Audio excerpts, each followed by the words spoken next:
Hello everyone, সোনিয়াজ kitchen and ব্লগসে আপনাদেরকে সুস্বাগতম জানাচ্ছি। আজকে আমি বানাচ্ছি ফ্রুটস কেক। আজকে আমি ম্যাঙ্গো ফ্লেভারের একটা ফ্রুটস কেক বানাবো। তো চলুন আমার কেক বানানোটা স্টার্ট করা যাক। এখানে আমি কিছু ফ্রুটস কেটে নিয়েছি। এখানে ছিল ম্যাঙ্গো, ছিল চেরি ফল আর কিশমিশ। এখানে নিয়েছি 3টা ডিম, আর নিয়েছিলাম চিনি, রান্নার রেগুলার তেল আর ম্যাঙ্গো পিউরি নিয়েছিলাম, আর নিয়েছিলাম স্বাদ বাড়ানোর জন্য 1.5 টেবিল চামচের মতো গুঁড়ো দুধ।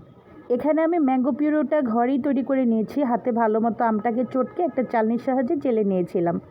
তো এখানে আমি ব্লেন্ডারের জারে 3টা ডিম দিয়ে দিচ্ছি, সাথে দিয়ে দিব চিনি আর রান্নার রেগুলার তেল। কেকের এই ব্যাটারটা আমি ব্লেন্ডারের জারে গুলিয়ে নিচ্ছি। আপনারা চাইলে হাতে বিটারের সাহায্যেও করতে পারেন। ব্লেন্ডারের জারে করলে আমার কাছে মনে হয় কেকটা খুব পারফেক্ট হয়। তো খুব ভালো মতো ব্লেন্ড করে ব্যাটারটা আমি বানিয়ে নিয়েছি। এবার একটা বাটিতে ঢেলে নিলাম, তারপর এখানে দিয়ে দিচ্ছি গুঁড়ো দুধ, আর এখন যে ম্যাঙ্গো পিউরিটা ছিল সেটাও দিয়ে দিলাম। এবার একটা চামচের সাহায্যে খুব সুন্দর মতো আমি এটা মিক্সড করে নেব। মিক্সড করা হয়ে গেলে এখানে আমি 1.5 টেবিল চামচের মতো ময়দা দিয়ে দিচ্ছি। আজকে আমি আমার এই কেকের ভেতরে কোনো বেকিং পাউডার ইউজ করছি না, কারণ আমার বেকিং পাউডার শেষ হয়ে গিয়েছে। কিন্তু বেকিং পাউডার ছাড়াও যে খুব পারফেক্ট কেক বানানো যায় সেটাই আজকে আমি দেখাবো। তো এখানে আমি কেকের মোল্ড আমার ঘরে ছিল না, তাই আমি একটা পাতিলের ভিতরে একটা কাগজ বিছিয়ে নিয়ে এটার ভেতরে আমি বেটারটা দিয়ে দিলাম।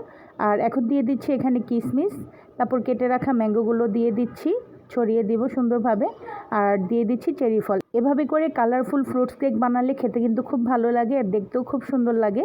তো সব কিছু দেওয়া হয়ে গেছে, আর আগে থেকে আমি চুলায় একটা পাতিলের ভিতরে স্ট্যান্ড বসিয়ে একটু ফ্রি হিট করে নিয়েছি। এবার আমি পাতিলটা এখানে বসিয়ে দিব, খুব ভালো মতো ঢাকনা দিয়ে ঢেকে দেবো যাতে এটার ভেতর থেকে কোনো হাওয়া না বের হয়। ওভেন ছাড়া চুলাতেও এভাবে খুব সুন্দর পারফেক্ট কেক তৈরি করা যায়। তো একটা ঢাকনা দিয়ে ঢেকে দিলাম এবং চুলার আঁচটা একদম লো হিটে রেখে আমি 40 মিনিট পর চুলার কাছে আবার চলে এসেছি। এই তো দেখেন আমার কেকটা খুব পারফেক্টভাবে হয়ে গেছে। একটা টুথপিকের সাহায্যে আমি দেখে নিচ্ছি যে আমার কেকটা ভেতরে কাঁচা আছে কি না।